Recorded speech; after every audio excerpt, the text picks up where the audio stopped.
How are you guys? Okay, good sleep? I had a good sleep because I was talking from 9 to 5 o'clock. So I got Mr. Charlie to buy honey for me because otherwise my voice gets very, very sexy by the second day. You know, last time, Straumann and Gaishin, the bone graft company, they asked me to give talks, you know, in Australia or China. So 6 days overseas in China, 4 days lecture. So I fly, give lecture, fly to the next place, fly to the next place. So it's very, very tiring. On the last day I have no voice. I welcome you for day 2. So thank you guys for coming. Okay, you have to listen to my voice again for one more day. But it's going to be fun because we are going now into the detail of the Straumann implants.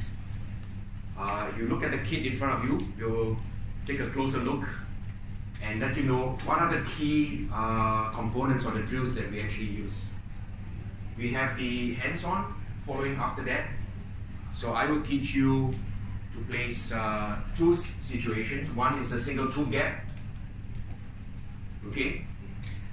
So you see that here on the 1-4. Okay? And then we're going to do a bridge on the other side of the mouth, on the second quadrant. So 2-4 and 2-6. And then we're going to use the principle that we learned yesterday, how to put 2 implants in 2 sides and what are the distance apart, right? Okay? Now, and then following after that, Ms. Odeta would be coming in to teach you the prosthetic sides with impression using the open and the closed triggers, select techniques, and some abutment selection. The objective today is to just briefly go a little bit more in detail with the Straumann system. I'm happy to tell you that we are actually looking at bringing in the tissue level implant because we think that that's actually quite useful for your patient. So, but for the time being right now, the BLT, the bone level tapered, will be the first batch of Straumann implants to come in. Okay? So I'm going to talk a little bit both, and I'm going to give you an example when to use what.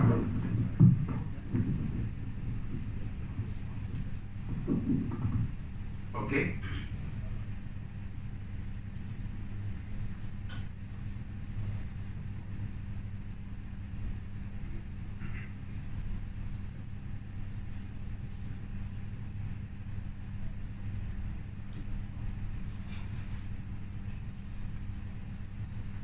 So very quickly. So I'll just briefly mention the tissue level and the bone level a little bit more in detail so you have an idea of why some cases you use tissue level and why some cases you don't. You use bone level better. So when Straumann first came out with the tissue level implant, it was very interesting. This was the original one, they call it the standard implant. But the height is 2.8. They did a lot of these kind of cases in the molars, you know, so that you have a very huge, nice platform to put your molar crown or your posterior premolar crown on top. Very good support. And because Straumann was from Europe, so a lot of the cases were designed for, you know, the Caucasian patients, the white patients, which have slightly larger jaw, the soft tissues looks nicer and stuff like that. And then the business started expanding elsewhere, and they found out that the 2.8 sometimes is a little bit not so aesthetics because let's say the patient, if you put the implants a little bit close to the canine on the first premolar, when the patient smiles, you see the collar. So what they did was that they brought the 2.8 down to 1.8, hopefully to hide the metal collar. And they call this implant Standard Plus, which is a little bit weird because it's not a plus, right? It's actually a minus. So Straumann should call it Straumann minus, Standard minus. Okay, by right, because you're bringing it down. But they call this the Standard Plus. So now all tissue level implants, this doesn't exist anymore. Everything is all 1.8 to keep it very simple, okay? Because we don't want too many things in the clinic. Okay? So this is shorter to hide because some patients, the soft tissue is not so much, not so thick. So if you use the 2.8 height, sometimes you see the metal collar. It's not so aesthetics. They want to bring it down inside, hide it a little bit more. Alright? Now very easy with the Straumann implants, tissue level, bone levels. our implants are all pretty much of the same standard diameters, okay? So it's the 3.3 diameter implant, 4.1, and a 4.8. The tissue level implant has a very, very secure connection, okay, inside, right? It's a Morse taper, 8 degrees. They developed this design from the space shuttles, you know, NASA. So NASA, previously, it was all internal fixation. So the fit is very, very secure, okay? Right? The fit is very, very secure. That's why we have very, very few cases or incidences of abutment loosening and stuff like that, right? So the abutment goes in and then it locks. You see the green surface, the surface area, it locks with the Morse taper design. As I told you before, tissue level and bone level, the very big difference for tissue level is that your restorative margin is now on top, not at the bottom over here. And that's a very big advantage because you're moving the micro gap. The micro gap has tiny bacteria, plaque, and stuff like that. So a lot of the times when a margin is on top, you will actually see very little bone loss at the bottom. Okay? Tissues like that, soft tissues like this smooth column. So the aim of the tissue level is to move the micro gap away, up from the bone. See? So it went up. You saw this case before, so I will not talk to you a little bit more. Okay? I come now to the bone level implant, okay, in summary. So basically, the tissue level implant, the small disadvantage is that you fix the restorative margin there. I have seen some cases where the surgeons are a little bit careless and they place the implants not too deep but very coronal, and then they have no space because the upper tooth super erupted, come down. So you know what they did? They used the crown prep burr and then they prep this. They prep on the titanium surface. I mean, it's okay, but then you lose the advantage of the Straumann tissue level because the fit is not so good already. Okay? I mean, that's the worst case scenario because you put it in and then you don't know what to do. Then you do it like a crown and bridge. You have to prep this and then you remove half of this stuff. You have no choice. Okay? With the bone level, you have very flexible restorative abutments. Okay? I'll just show you a little bit more. Miss Odeta will tell you more in detail. You can choose the abutment height 246. So the bone level implants that we are hoping to bring here in Yangon is mostly the BLT. Okay, so we keep things simple in your clinic. Okay, if you want to use the bone level kind of implants, it's all tapered. Yeah. So again, the advantage of the tissue level implant is because you want to bring everything away from the bone, but the bone level implant will be exactly where the bone level is. The dimensions are basically the same because there's no point to change your tissue level implants and bone level implants of a different diameter. So you only use the same drills. Right? It makes sense. Same drills, same concepts. Okay? So even though the diameter of the implant is as such, but the internal core is actually smaller. So that's why our drills are usually smaller than the actual size of the implant itself. And it does make sense because you want to under-prepare so that when the implant goes in, you have a tighter fit. It cannot be exactly 3.3 drill and then you put a 3.3 implant. So it has to be a little bit, good morning, it has to be a little bit narrower. Okay, the bone level tapered, exactly the same thing. In fact, the bone level tapered, the BLT, the top part, the crest, is exactly the same. It's just the last 5 millimeters that is tapered. Okay, can you see that? It's the last 5 millimeters that is tapered.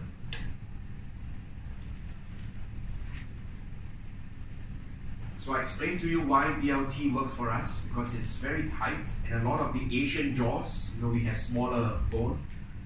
Our teeth are very crowded, so a lot of the times we just move them apart a little bit and we place in a tapered. I spoke to you about yesterday. We will talk a little bit more in detail when I come back for the aesthetic course, is that 20%, maybe 30% of the Asian population, the bone goes this way and the tooth goes this way. Remember? And because of the tapered, you minimize the defect there. That's why the bone level tapered for the anterior is quite good. Huh? I'm starting to use all BLT now. Okay, we talk about the bone level internal connection. Okay, this is where the prosthetic part comes in, the abutment and stuff like that. Very easy. Again, Straumann doesn't want to complicate matters too much. So what they did was that they have two kinds of internal connection. It's called the narrow crossfit connection, okay, for the narrow implants, and the RC, regular crossfit connection, for both the regular and the wide body implants. Can you see that? So this RC, the internal connection, you can use for both sides. It's interchangeable, right? You look at this, the wide body implant, because the RC is the same size, you see, the micro gap is further inside. Yeah? The distance here is more, but the components is the same thing. So for bone level tapered implants, you only have two internal connections, right? I'll show it to you. So the connections are like that. When you do surgery, if you are using narrow, straight away you just choose the yellow color ones. Very easy. If you are using the regular size implant or the wide body implants, very easy because they have the regular RC connection. You just choose the purple one. That's it. So you have only two colors, yellow and purple. Following surgery, you can put in a closer screw, on top of the implants, or a tall healing abutment. I'll explain to you when to use what. Okay, just to cover the implant top, because you don't want food and stuff like that to go in. All right, during the initial healing. So when I am doing, let's say, replace a missing tooth on the 1-2, a lateral incisor. So I obviously choose the narrow crossfit. When will you choose a regular implant on the 1-2 side? Is there a scenario or a situation that you will do that? What do you think? It doesn't mean that 1-2 small gap, you use narrow size implants, right? And Dr. Yo always tell you, never overuse the size too big. But when would you use a regular size implant for a small tooth on a 1-2?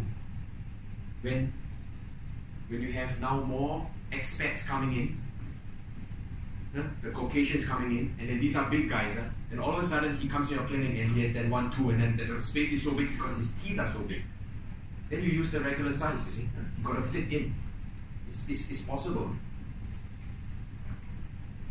So I place the implant in, and I can use different kinds of healing abutment heights, okay? You can use a short healing abutment height or a very tall healing abutment height. Now, when do you use what? When will you use a short healing abutment? Thin. Yeah? Thin. Sorry? Thin gum. Yes, thin gums. When will you use a 5mm healing abutment?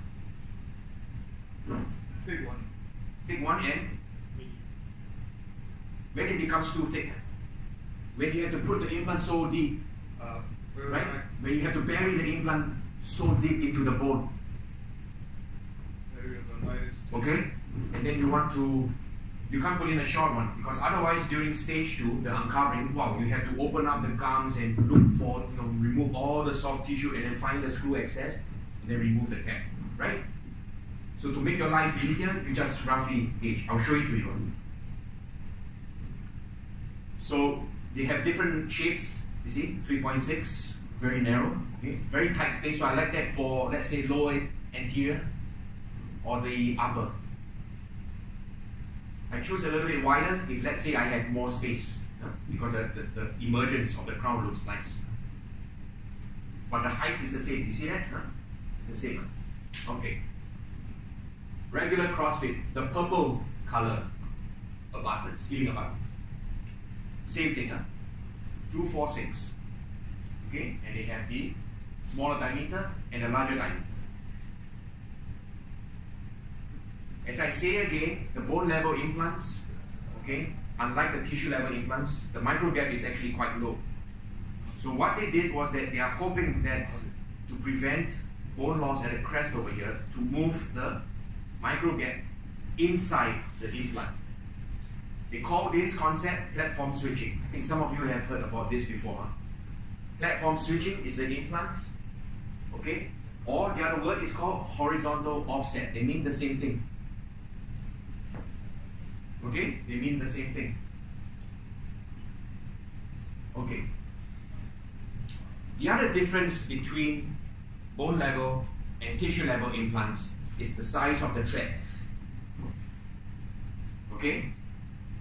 The tissue level implant, which is the standard implants, the thread, they call it the pitch, which is the distance between one thread to the other thread, is 1.25. The bone level implants are closer. What does this mean? It means that the bone level type implants are very tight, very secure. So if your bone is actually quite soft, it's actually very good because there's more engagement. Whereas let's say if your bone is so super hard, sometimes you can't put it in so much. Actually, this is better. Okay? Alright? So these are the distance of the threads apart. And because these are different, sometimes the drills might be a little bit different in terms when you want to repair the bone head. So this example I showed to you before, how we used bone level implants and we got the final case. And this is 1.5 years later. Now this is the important question. When do you use what? Because otherwise you get so confused. Huh? Now sometimes in the beginning of your career, if you think that implants are just so confusing, just stick to maybe just the bone level. You know what I'm saying? And that's why we wanted to maybe start with the BLT first. To get used to just the simple drilling, how to feel the bone, the soft tissue. Then once you get a little bit more advanced, that after 10, 20 cases, implants, and then you start, seeing how you can push your skills. Okay? So this is my recommendation. Maybe you just stick with the BL first, BLT. But let me explain to you. Can you see that? The bone level, the tissue level restorative margin is always fixed. So if you as a surgeon are not experienced enough and you put it in the wrong direction, then your restorative margin is fixed there. That's the issue. So in the beginning of your career, like I said again, it's nice to do something a bit more flexible. Because let's say if you put it too deep, you can choose a taller restorative margin and it goes all the way up and it starts there if it's too deep. If you place it too shallow and because of the super eruption on the top, you have no space, you can choose a shorter restorative abutment margin, right? You know what I'm saying? You can shift around. So it's very flexible for clinicians who are getting used to the system or don't want too much headache, because like I said again, at tissue level you have to be very accurate.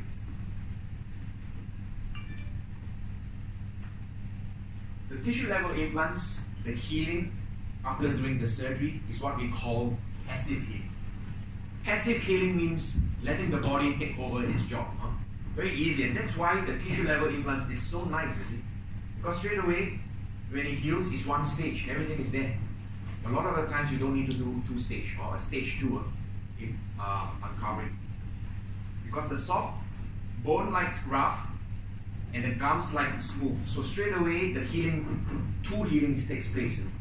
Bone healing and then soft tissue healing wrapping around the smooth collar. Very nice. Okay? I find that the soft tissue around my tissue level implants are very healthy. Very healthy. Okay?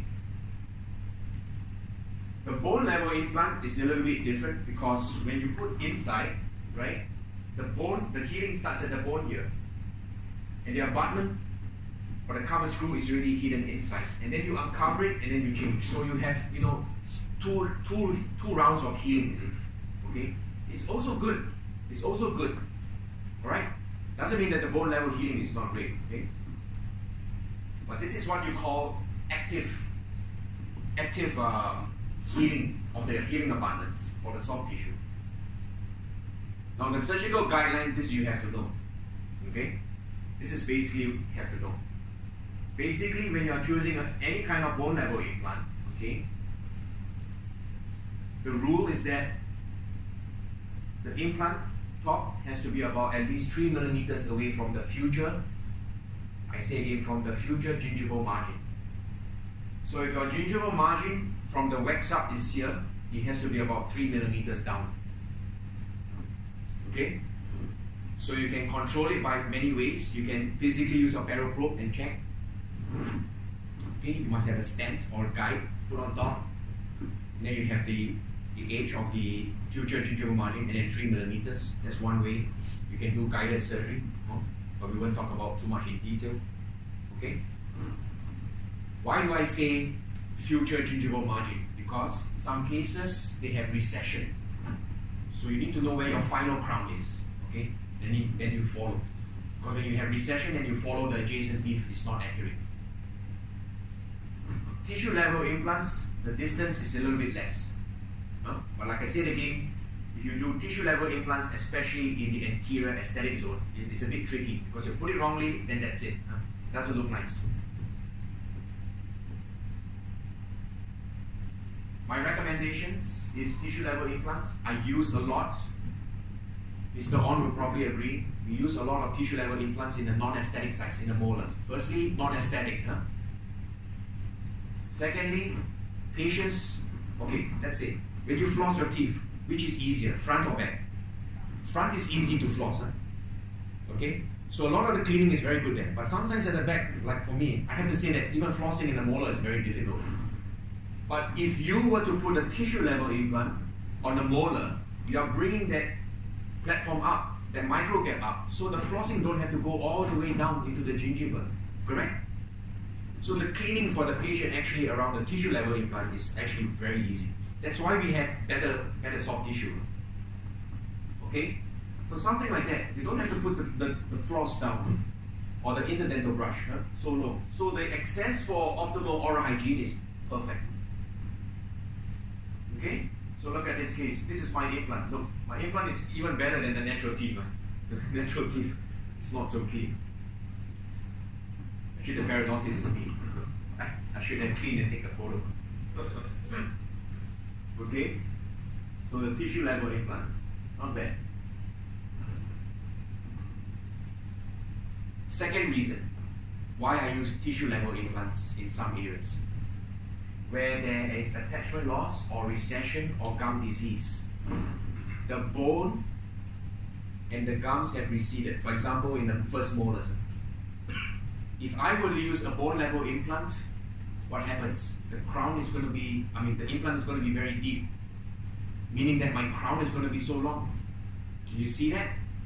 Whereas if I use a tissue level implant, right, I brought down the restorative margin. Now the crown is a bit shorter, is it? Right? So that's the trick. That's my personal trick, you see? Look at this case. There's so much paleo, we took it out, but the bone is now on top there, but the CEJ is here. So if I were to put a bone level implant, this whole crown would start from here, the crown margin. But now if I use a tissue level implant, see, the crown margin is there. Again, easier to floss. Yeah? But does it mean that we don't do bone levels in the back? No, we still. Because for me, as a surgeon, sometimes I have patients referred from other clinics, and the doctor only has equipment for bone level, crowns and abutments and impression coping and stuff. Then I have to follow, right? It's just that the patients see me every 3 or 4 months. I have to teach how to floss. Okay, it still works. But if you ask me, what's my opinion? This works, right? Does it make sense? Okay. And like what we talk about, gingival biotype, if you have a very, very thick biotype, see, so thick, you can hide the tissue level margin very easy. But you have a very thin biotype. If you put the tissue level and the restorative margin, then you can see the metal showing sometimes. So that's why I use bone level for cases like that. But in the beginning of my implant career, bone level was not even around. We only had tissue level, but you can actually see. Look at this case. You know it's going. You know it works. You know it works, but it's very, very tricky. Okay. Sometimes in situations where you have a very big tooth gap, for whatever reason, right? So do you want to choose a small guy with a small platform, or do you want to choose a slightly big guy with a slightly bigger restorative platform? I will do that. When you have, let's say, a typical situation where, let's say for this case, this canine looks actually very, very large. There's the gap. Okay? I can put in a bone level, no problem at all. But after discussing with my prosthodontist colleague, he said, why don't you just put in a tissue level implant so that it goes all the way open so that the crown is better supported in this so-called very huge space. Mesiodistally. Again, does bone level work? Of course. Of course. This is one very, very good example. When you're not doing submerged technique, that means if you feel that wow, the bone is good, no GBR, you want to put it in implants. I like cases like that. Put it inside, put a tall healing abutment, and then let it heal. Because you know why? 2 months later, if you're using an SL active, 1 month later, you unscrew the healing abutment, and then you start your impression straight away. And then your impressions, everything is all on the top, and it's away from the bottom where the bone is. You see? So there's less. Remember we talked about retraction cord, all these things. There's a lot of trauma around that area. So everything is all away from the bone.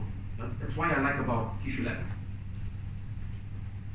And then you get cases like that. See, so easy. Not all the time you have to do very advanced kind of implant therapy for patients. Some patients, they come in either with not enough money or finances. Number 2, they come in with being very old, and they want something simple. This is what we call attachments.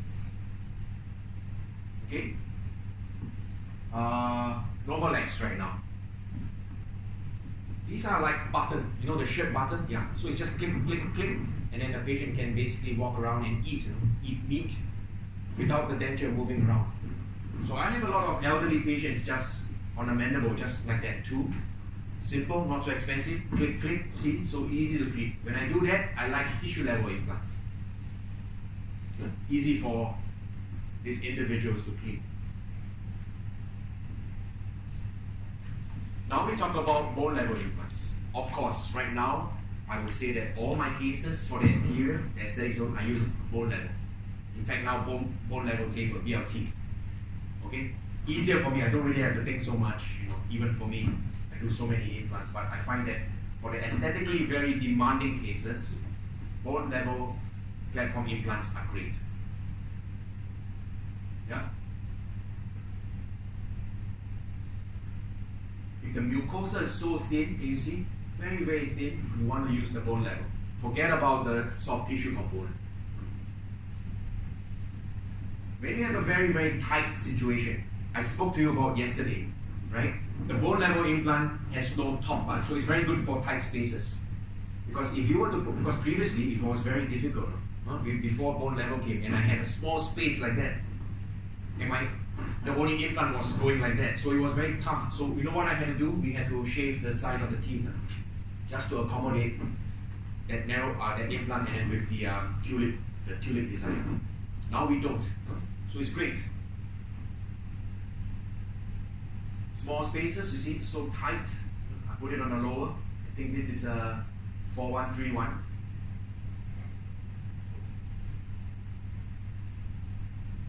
Another reason why I use a lot of bone levels right now, especially for the anterior, is that because a lot of the times I use GBR, right? I always stressed yesterday.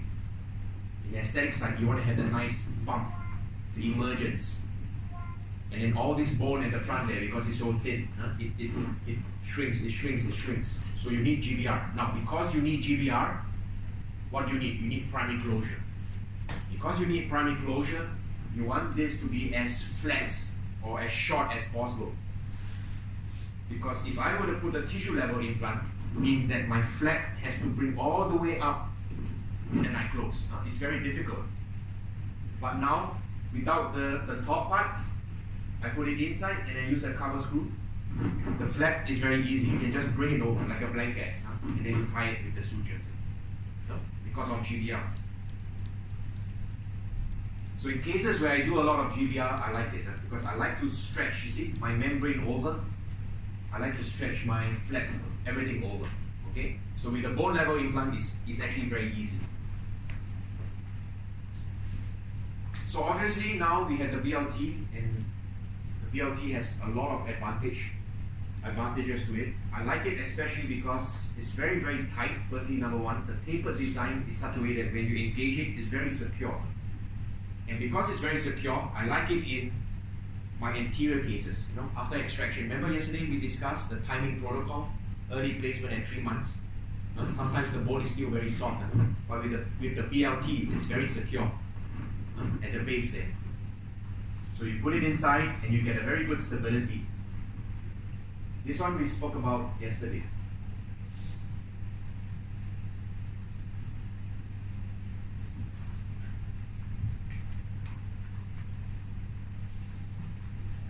So that's pretty much what I want to talk to you about, a little bit more in detail about the tissue level and the bone level implants, and personally why I choose one over the other in some cases, okay? But like I said again, it doesn't mean that, oh, Dr. Yo say tissue level only molars. No, okay? But if you're experienced enough and you can start expanding what your skills can do, then you start looking at that, right? So we are hoping to maybe to get the tissue level either end of this year or next year. But in the beginning, my suggestion to you in your early part of the implant career is to stick just one, so-called one design, and then you make sure that you know that design really very well before you start expanding to the rest. Yeah. Anyone have any questions with regards to the design and implants? And then of course right now, if possible, I use mine all SL active. Okay. All right. If cost is really a factor for you, then the SLA is fine too. It's just that you wait a little bit longer. But 8 weeks, 2 months is actually quite fast already. So it's more of personal preference. Do we have any questions so far? If not, I would like to go a little bit now in detail about what we're going to do this afternoon. Okay, the O-level drilling sequence. Okay.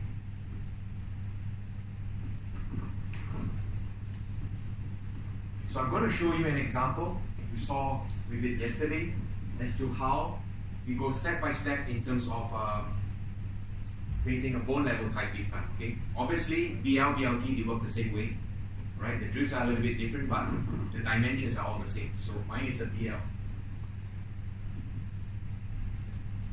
You saw this situation yesterday, yes? A young guy in the army lost a tooth on one side, so we took it out, we let it heal, okay? So again, I mentioned, this is using perotomes, and then you use a retention forceps, you rotate it in a circular motion, you pull it out, clean the socket up, you put in a sponge, and then you close it up, okay? You take the CVCT, and you see where the direction you want, and then you start making some amendments. So you raise the flap. Typically the flap that I would like to raise is that I used to tell you that we used to do very small flaps, but because of GBR, we are moving it away. Okay. For this afternoon's exercise, we will not be doing any GBR. If you notice, our implants are all in the posterior sides, where the bone is a little bit thicker. Okay? Because the next round when we come, we're going to provide you with all the bone graft, how to cut the membrane, how to put everything. Okay?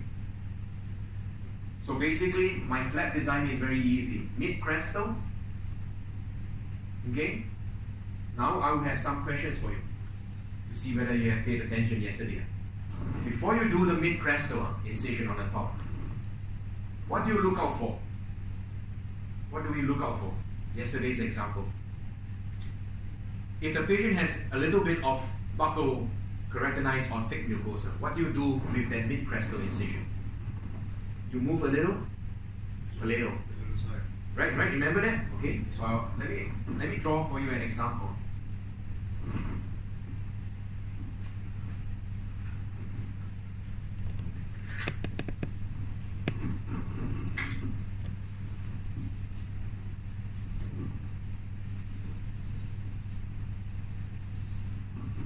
Okay, so you're doing it over here. This is buccal, this is on a palate. Okay, so you look at this case, alright, and you see that the biotype here, because on the palate is usually very thick, right? That's the thick one. On the buccal sometimes it's thick, but most of the time after the extraction is done too long, the mucosa, the moving mucosa gets more and more. So let's say the moving mucosa looks like that.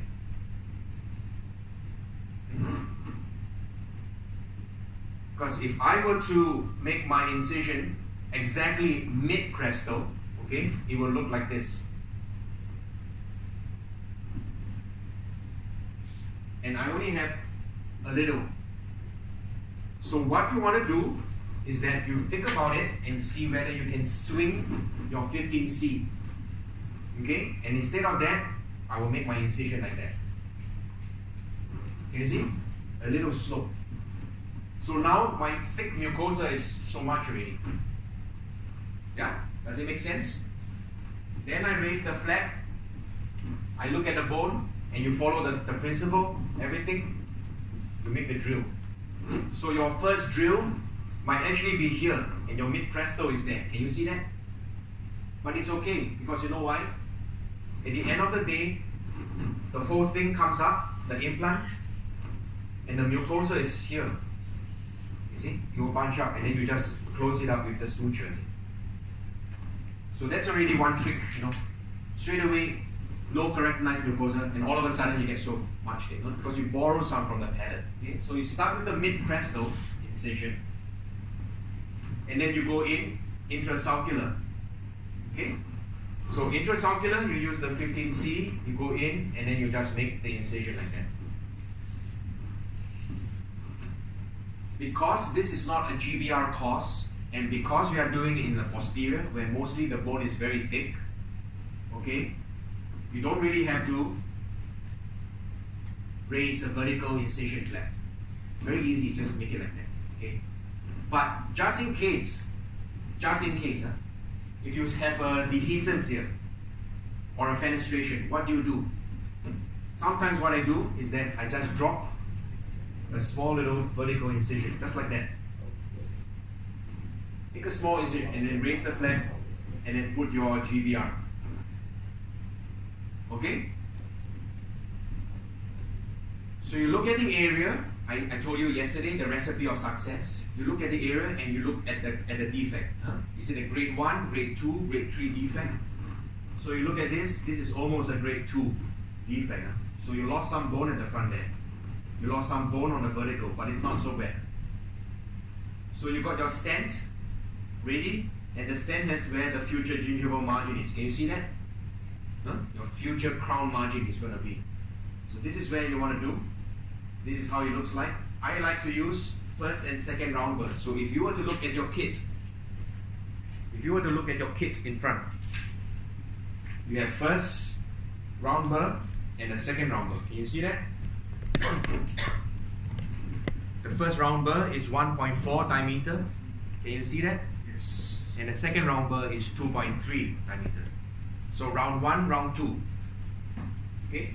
Round 1, you check. Okay? The position is not great. And then you use the round 2 and then you move it. The round burr is very important for two reasons. One reason is to get the estimated spot before you go in with your drill.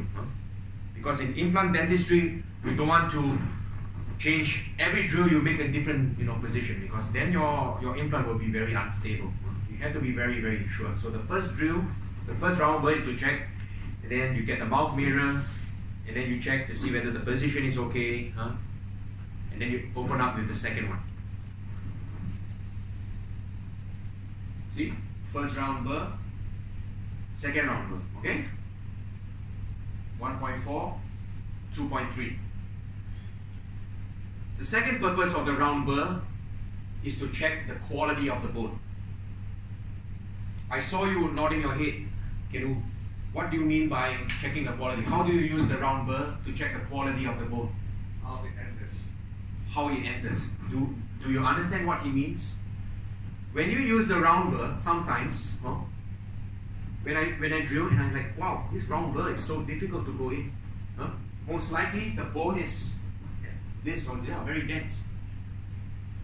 But if my round burr, and it starts to go in so easier, then I'm looking at either type 3, type 4, very, very spongy inside. See, the round burr gives you an idea of that particular site, whether the bone quality is very dense or not so dense. It gives you an idea. See, just a round burr, just like that. Thank you. After the round burrs, you want to start making the first drill, and we call it the pilot drill. Okay? pilot will be the first drills to guide you. Alright? The drills are in blue color, so if you take a look at it, so you look at your set, 2.2 diameter. Okay? Jason said this set is going to be exactly how it looks like when you come here. So the design is the same. The surgical set would be exactly like that when it comes in, when you guys tend to purchase. So look at it. Look at the drills at the bottom of the kit. Okay? You have the higher one and you have the lower one. Look at on the left hand side, it says there BLT. And then the higher one, it says BL and tissue level. Okay? Now the reason why is that the normal tissue level, TL, and the normal bone level, BL, they use all the same drills because the base, the apex is the same. But the BLT, the apex is tapered. So straight away, that's the implant that you only use, the drills that you only use is the BLT drill. So in the beginning of your career, I was discussing this with Mr. On, okay, and Charlie, is that in the beginning, maybe half a year to 1 year, you'll only be having the BLT. So sometimes maybe what you can do is that, depending, sometimes I tell guys you just remove the top layer so that you don't get confused. Number one, or your nurse don't get confused. Because if you put the BL into the BLT slot and and then when you make the drill, you don't even know, right? Yeah, you make a mistake, is it? You know? So sometimes what I do is that if I think that my nurse is not very good, I make the drill, I clean it out a little bit, and I put it in the same slot, back again. You, as the surgeon, put it back in the same slot. But of course, when you put in an autoclave, every drill has to be clean, right? With blood.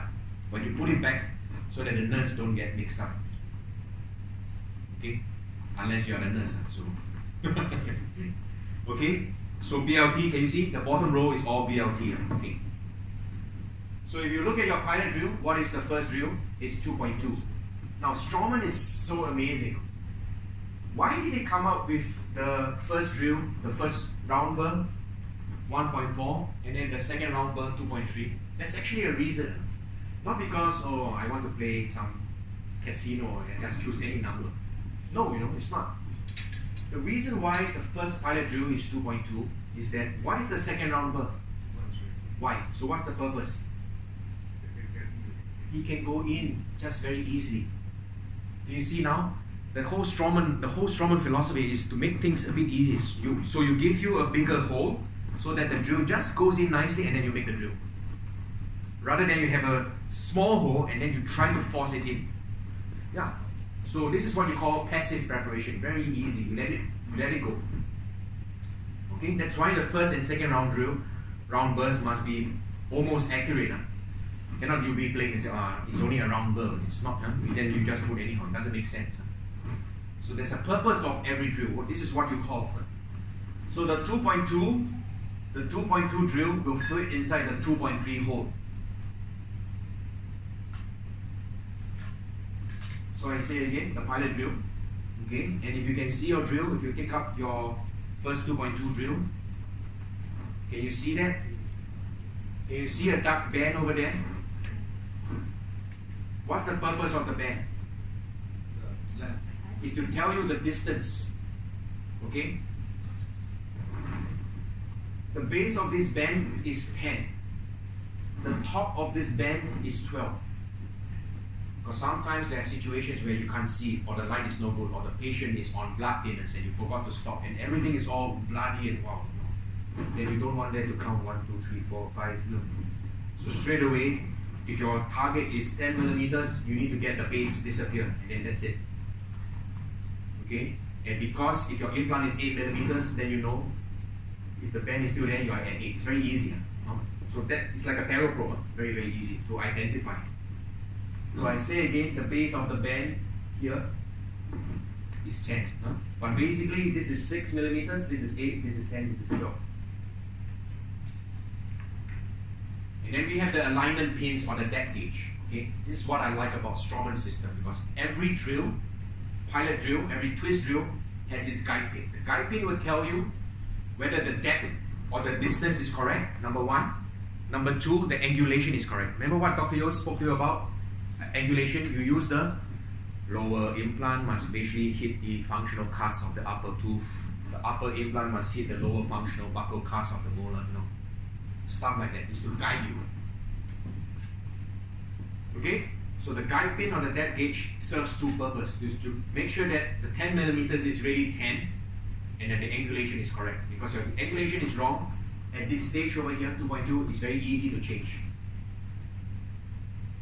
But my caution to you is not to change every single drill. You keep on changing the angulation, because by the time the last drill, it gets too loose really. And then sometimes, you know what, I tell my students, forget it. I'd rather not put the implant in and start over again. But it's really an embarrassment. Because the patient is like, oh, you can't even get the drill in properly.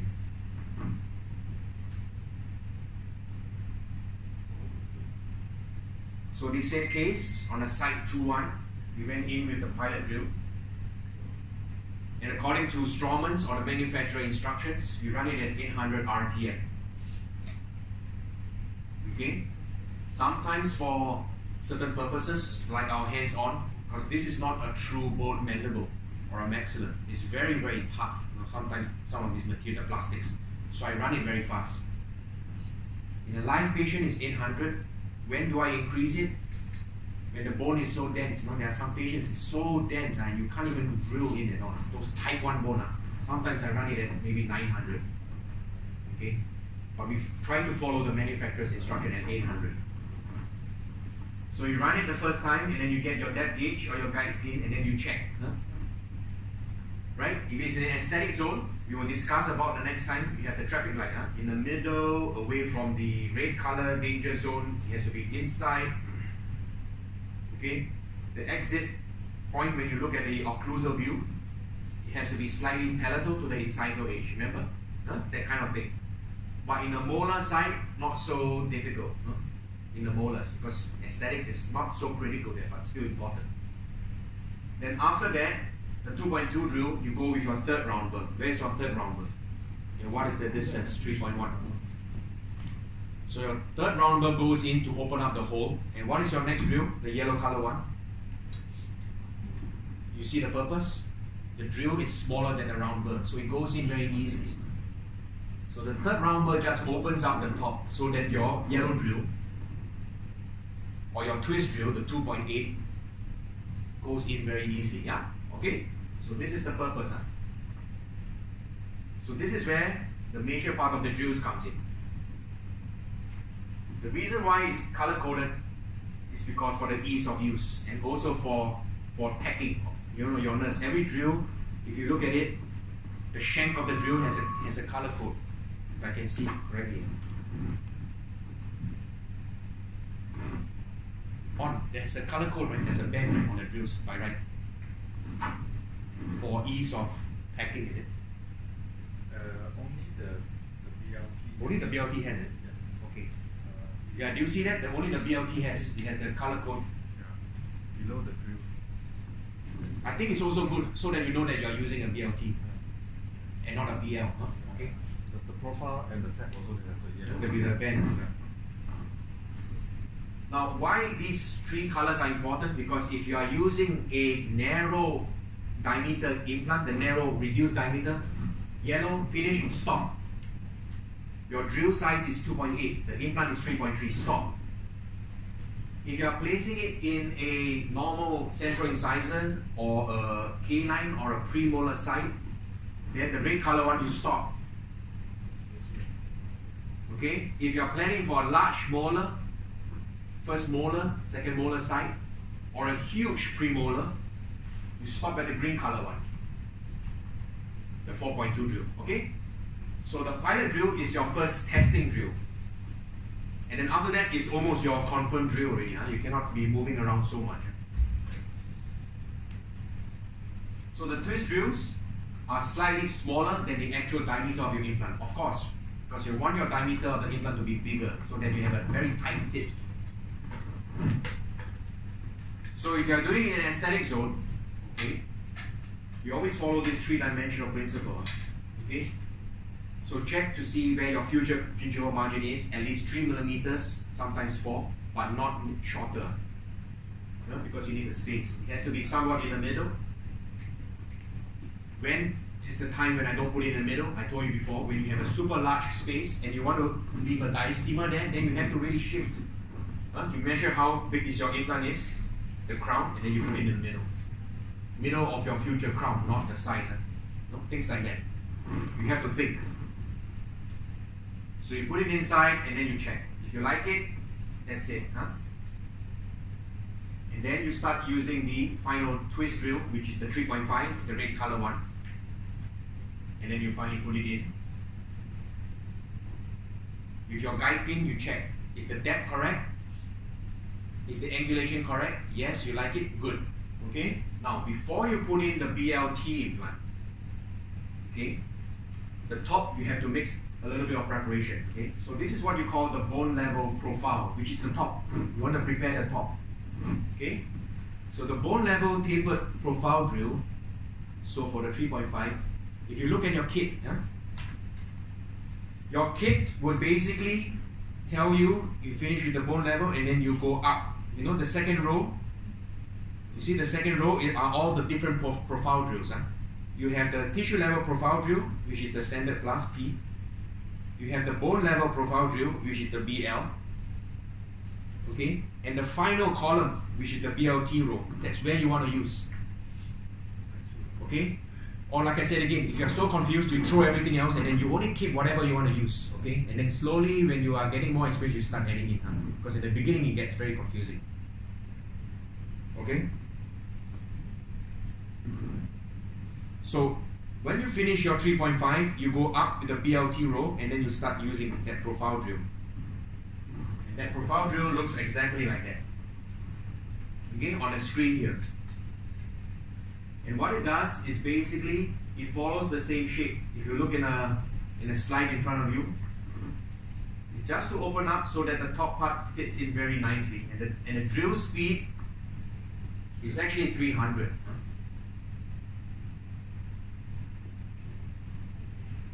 See that? So that thing needs to drill exactly where the top of your bone level tapered implant is going to be. Okay, so now you make your drill, you make your profile. Okay, now, when do we use bone tapping? Who knows what bone tapping means? What is the meaning of bone tap? What is the meaning of bone tapping?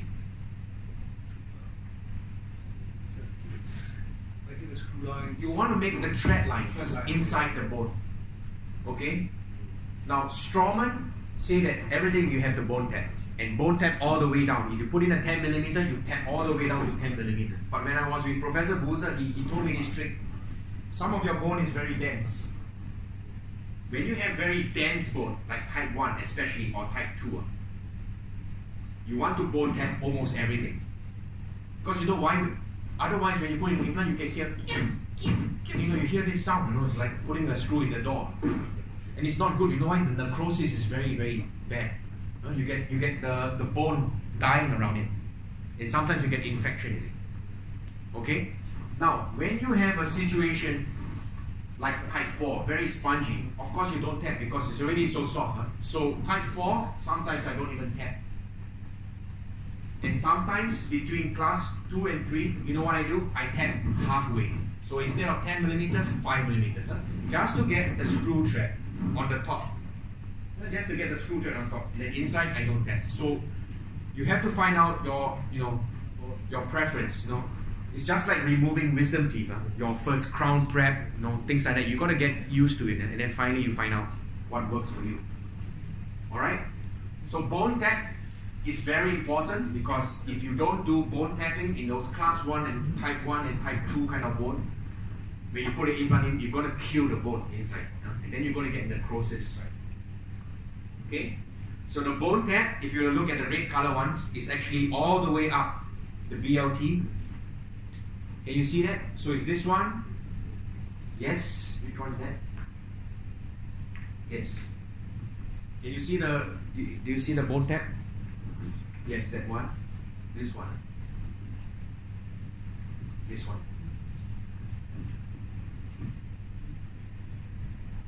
Do you guys see that? Huh? And you know what's so cool about this kit here? Because it sometimes gets so confusing. For me, I'm so used to it. but all the bone level tapered implants have the color bands. So like I said again, it's up to your preference, because when you buy the kit, they give you the whole thing. If there's no tissue level implants anywhere in Yangon and all, then maybe put it at the side in your cupboard or something like that. And then just focus on the BLT drill, that's it. Because two things can happen. One, you get so confused, and then you do the wrong drilling. Number two, your nurse get even more confused, and then they give you the wrong drill. I mean, that's the worst thing that can happen. Okay, so now it's time to open your implant. So you have your implant here, and it usually come in something like that. Okay, if it's an SLA, there's no sodium chloride or saline inside. If there's an SLA, you open and there's fluids. So you open and then you put it on a clean tray. Okay, and open carefully, because sometimes you open and then the whole thing drops. Then what do you do? Blow and then you put it again, right? No. Just like potato chips on the floor. The old Straumann implant has this white line. The new Straumann implants have these dots. They mean the same thing, because the line or the dots needs to face buccal. That's it. It's more for prosthetic means. It doesn't mean anything else, but it's more to align your future impression coping and stuff like that in your apartment. So to make your line easy, you put it buccal. And if you are doing two implants side by side, make sure that they are facing you like parallel. Okay? Now, the other reason why Straumann came out with the dots is very amazing. Because each dot is 1 millimeter apart. Sometimes when you're doing flatless surgery and you're not raising the flat, you can't see the bone. You use this and you gauge how far deep you're actually in. So cool, right? Yeah. Okay? So this is what I mean. So you put an implant in, it used to be a white band, now it's dots. So if Mr. Charlie gives you one in a white band, then you better check. Maybe the expiry date is last year. Okay? Right? But the whole thing is always the same 4 millimeters. So this is what I did. I did a bone profile drill, and this is how the SL active implant looks like. Because this case is a anterior case, so I always do GBR. Okay? So it has to be facing buccal. Right? And then you check where the restorative margin is going to be, and make sure if you feel that you need to go down deeper, you put it down deeper. This white line, they are all in 90 degrees. So north, south, east, west, you always have one white line on the dots. Okay? So it's up to you. Quarter turn means quarter inside. And then you have to start to think, okay, do I put in a closer screw or do I put in a healing abutment? Most of the time, if I'm dealing with a non-GBR situation, no GBR, very easy, a lot of bone, then I like something as tall as possible. Then sometimes I don't even choose closer screw because it's so short. You know what I choose? I choose it's not here, I choose the taller healing abutment. It sticks out all the way because it's very easy, right? I don't even have to make a cut. Okay? So usually for the premolar, for the molar sides, most of the time I choose very tall healing abutment. Okay. But when you're dealing with the anterior, or maybe some posterior teeth that you need GBR, then what you want to do is you choose a short, closer screw. Okay? This one is 0, this is 0.5. Same thing for the narrow implants, they look like that. I like something that is not so short, unless your gingiva is so thin, like what you say. If your flap or your gingiva is so thin, then you want to choose something short. If your gingiva is quite thick, then I choose something a little bit taller. You know why? Because during stage 2, when you make a small hole, when the healing abutment, when the closer screw is a little bit higher, it's easy to find, because otherwise you have to go all the way in and then take it out. Okay? So again, you have to use your personal preference. You have to do like 10, 20 cases to try. So this case, we choose the closer screw of choice, you put it inside and then you close it up, okay? If you see that you have a bit of a bone loss in the front, you do GBR, okay? But we'll talk a little bit more in detail the next time around. So this case, we put a GBR inside.